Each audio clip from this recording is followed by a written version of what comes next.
Liverpool and England legend Robbie Fowler making your European Players Tour debut. How did it go today? You know what, loved it. It's genuinely brilliant, good company all the way around. But it's also nice when you win as well, which is the added bonus, isn't it? You play a lovely course, lovely people, and you're victorious. So what's not to like? And today we played with Alan McInally, former Sky Sports. Yeah. Well, depends what happens next year, fellas. I don't know yet. I don't know. Does he know something like you? Yeah, I don't know. Yeah, exactly. Well, I've played in a few of the EPT things, and delighted the wee man could join us. I've known Robbie for years, and I've been on to say to him, come and play. It's great fun. We play tough course. We played Birkdale today, and it's a tough course. I mean, it's an open event, which they have here in a couple of years, and nice to see the wee man still hitting the ball nice and straight. With all the goals he scored, he used to do exactly the same. And of course, when he was talking about it's nice to be victorious, what he means is that McInally and Fowler were victorious. Yeah, played 1-1-1. Played 1-1-1. So Robbie, you've been suffering from some knee issues and you've had some surgery recently. It's your time back. You went to Ireland, you played on the European Senior Tour, you're now playing on the European Players Tour. You're starting to strike the wall well on the back nine. Yeah, I mean, look, you can't have any excuses. I mean, my knee is all right. I have an operation probably four months ago. I think if it was in my playing days, I think I'd have been really recovered now, but those days are well gone. Yeah, thankfully I'm starting to hit the ball a bit better. Enjoying my golf again, which is the main thing. But you know what? I mean, Al just said it before. You know, you're playing with good people on open courses, wonderful courses. So yeah, I mean, even if he had a bad name, I'd still turn up for this one. It's a novel concept.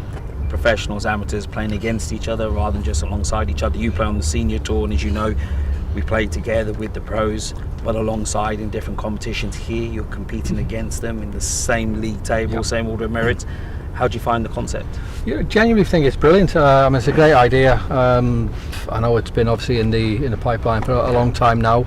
Look, I have played the Legend Tour, and you play with, I mean, again, good courses, but with good people, good pros, and this format and this this concept is good. You're getting to play with major winners again on. I mean, and the help that they give us as as real amateurs. Yeah. I mean, I'm sure we probably annoyed them at times. I mean, they'll never admit that, but I mean, I've never ever played with a bad player, and I don't mean that in terms of how he plays with golf. I mean how they approach people and how they speak to people and how they've treated me and how they've treated the likes of Alan, etc. But wonderful people. What's not to love about to that? Get to ask the pros questions. If you've got a doubt. On the first tee today I was with Mark James, and right away he was like, just do this for your putt. I was like, all right, thanks very much, yeah. And then it didn't work. To be fair, it took me 15 holes to listen to him though, didn't it? And then I saw him hit a shot off the first tee, and I was like, wow. I mean, to get close to watch the pros as well, regardless of how good or bad you are as Robbie and I, it's just brilliant. It really is. Robbie, you're a Liverpool legend.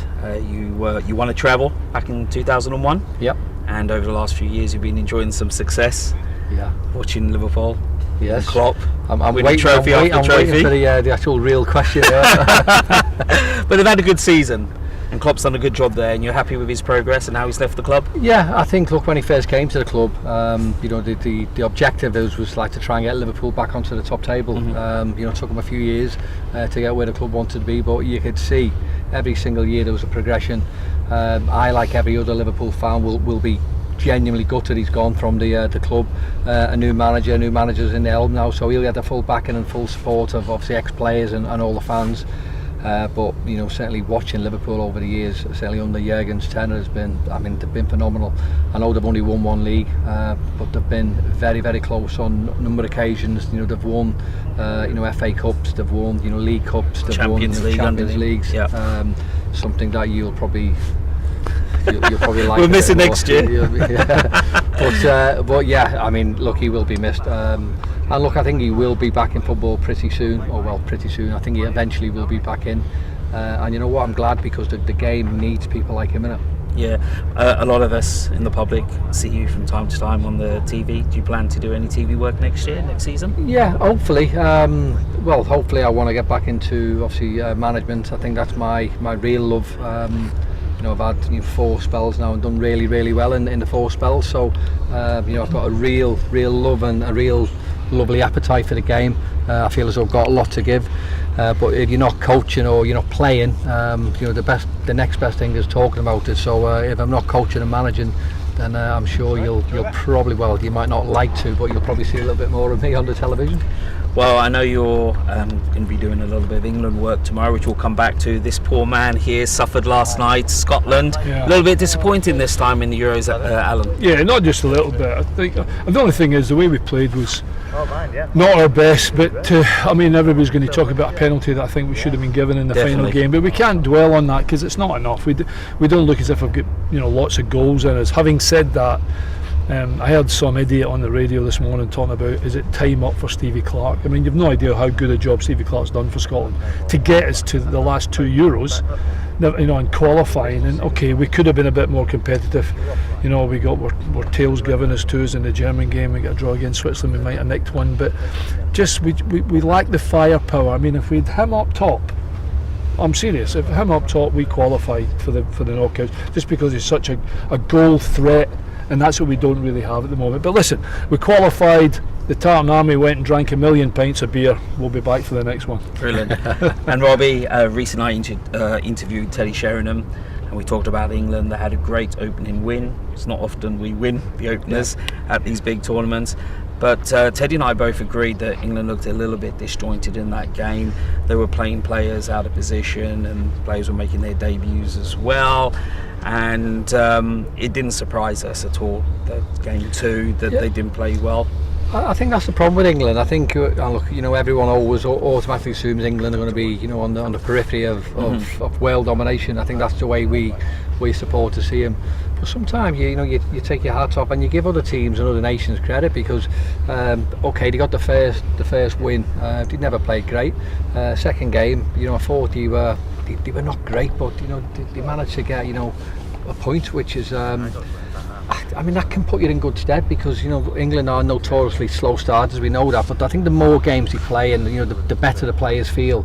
I hope they don't start worrying and thinking about too much what's said in papers because we've had it for years. I mean, Alan will tell you, and the life as a footballer, you're always going to get stick, and you can't sort of hide away from that. So when you play well, you're going to get all the plaudits, but when you don't play well, you're going to get a little bit of stick. So you take it and do something about it the next game, whether it's the players, whether it's the manager. But I think when you look at England's performance, certainly against Denmark, Denmark looked more comfortable. They looked more confident in sort of how they wanted to play the game, and England are still unbeaten in the Euros, and I think they're probably qualified in all fairness. I think as they beat Slovenia. But look, I think England will obviously not cause a surprise. I think they'll get out of the group and and they will play better. But it's important for them to win tomorrow, isn't it, and finish top. I mean, they've got a team full of stars. They've got a team that's won Premier Leagues and Champions League. Yeah, but I think this is one of the things that's probably it's different with England, because when you think of the star players that we have in the England setup, so you've got obviously John Stones, Kyle Walker, Declan Rice, Trent Alexander, Harry Kane have been used to dominating teams, so they're used to playing with the football all the time. So this tournament, bar maybe the first half against Serbia, they've probably been under the cosh many times, and the players aren't used to that, so their probably game plan and their game situations probably a little bit different than what they're used to. Saying that, they are probably disappointed in terms of how they've played, but we get behind and we'll give them every little bit of love that we can, and hopefully they will get results. But you and I have spoken about it, but domestic football and even European football, international football is different. You've got players who are happy to be on the ball. You've got players that like to keep the ball regardless of what nation you play anymore. So if he thinks it's just a transition, you go into international football, it's the same. It's not the same. It's much more difficult and there's much more pressure on the boys. England will beat Slovenia and they'll be absolutely fine, but it's when the knockout phase is where they really have to play. And it looks like that France are going to be the team to beat. Would you agree? I think there's a few teams. I mean, I've been impressed with Spain, in all honesty. Portugal look okay. They've got a great first 11. They've got players who can come on and change games as well. Spain's first 11 is as good as anyone. But other than Germany, who were in Scotland's group, I think Germany will be a surprise team. Can we not win it yet, Scotland? You have to wait for the next one. But yeah, I think there's been a few teams. I've quite liked Netherlands, albeit they haven't really scored goals as well. I think they've obviously got some players who can win games, but there's going to be a few little surprises in the games coming up. Quite open, isn't it? I think maybe 5 or 6 yeah. nations you think might can still win it. Robbie, Liverpool, Man United. We said we were walking around playing golf today. That's arguably that Liverpool won again, by the way. Yeah, that's got to be the biggest rivalry. Liverpool and Aston Villa biggest rivalry in English football. Obviously, United made a big step in bringing in new ownership. Do you expect United to step up this season and compete with Liverpool and City? I think you'd always do with Manchester United. I think over the dominance of the 90s when they were brilliant. You sort of automatically assume. We had it with Liverpool for years. Liverpool were so good in the 70s and 80s, and then the expectancy level that any player coming in after all the greats is always going to be tough. With Manchester United, I think they are further behind and probably what you think in terms of Man City are head and shoulders better than any team in the Prem. Liverpool, okay, the results might have been great against Manchester United last year, but I think Liverpool are in a much better shape. So Manchester United do have a few problems in terms of the players coming in. We know Ten Hag is going to stay, but it doesn't bode well for him. When you've got obviously an ownership group who are potentially looking at other managers. A few adverse results next season, and he's probably going to be quick to be shown the door. So it's probably not going to be ideal for him.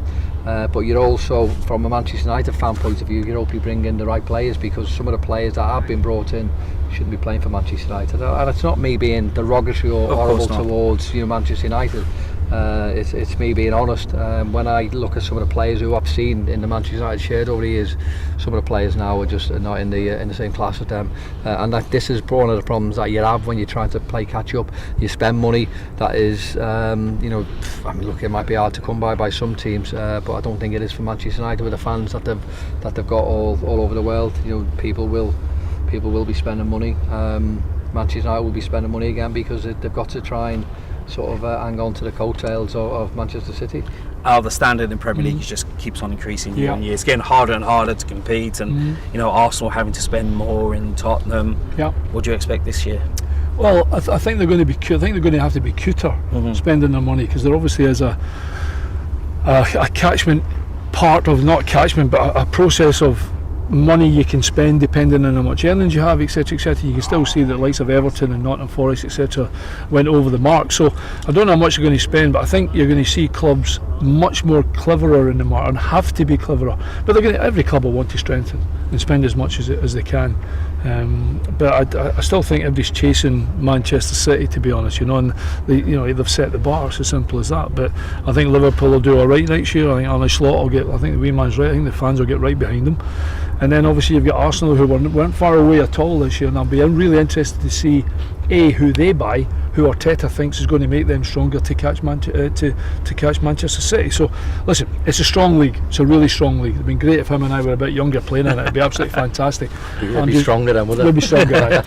But I'm presuming that, listen, you've not got much to beat Man United, have you? I mean, 8th. 7th will do. You want to? It wasn't a good season. No, it wasn't a good Hasn't season. been a good few years. I thought it was a brilliant season. And of course, I think you were happy Ten Hag stayed, aren't you?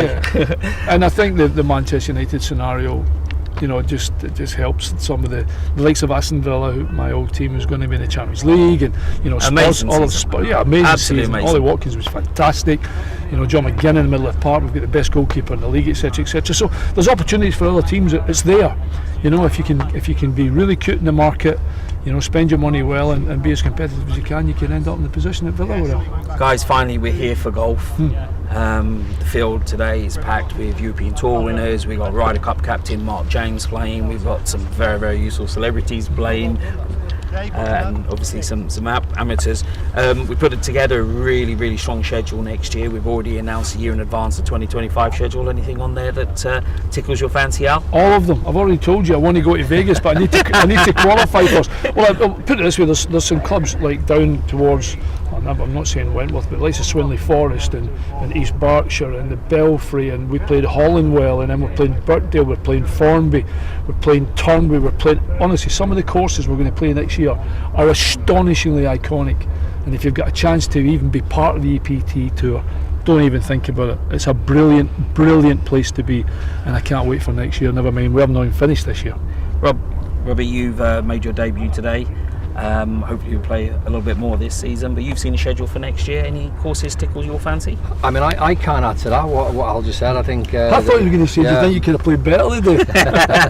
No, I think the list, I think, look, you know, we as amateur golfers, I think you want to test yourself on really good courses, and not to see how the pros play it, because obviously they're a different league, but it's good for us to play these courses. You know, we're walking the fairways that, you know, Sebi has walked, you know, and all the great major winners of, I mean, the greats of the golfing world, and you get to do that with all the great courses.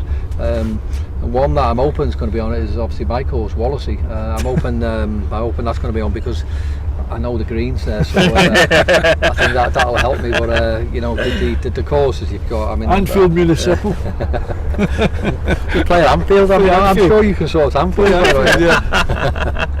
Brilliant. Well done for making your debut. It's been a pleasure playing with you, Al, as always. Faisal, brilliant. Well done on your debut today, kid. How'd you get on? I think we won 3-2. Yeah.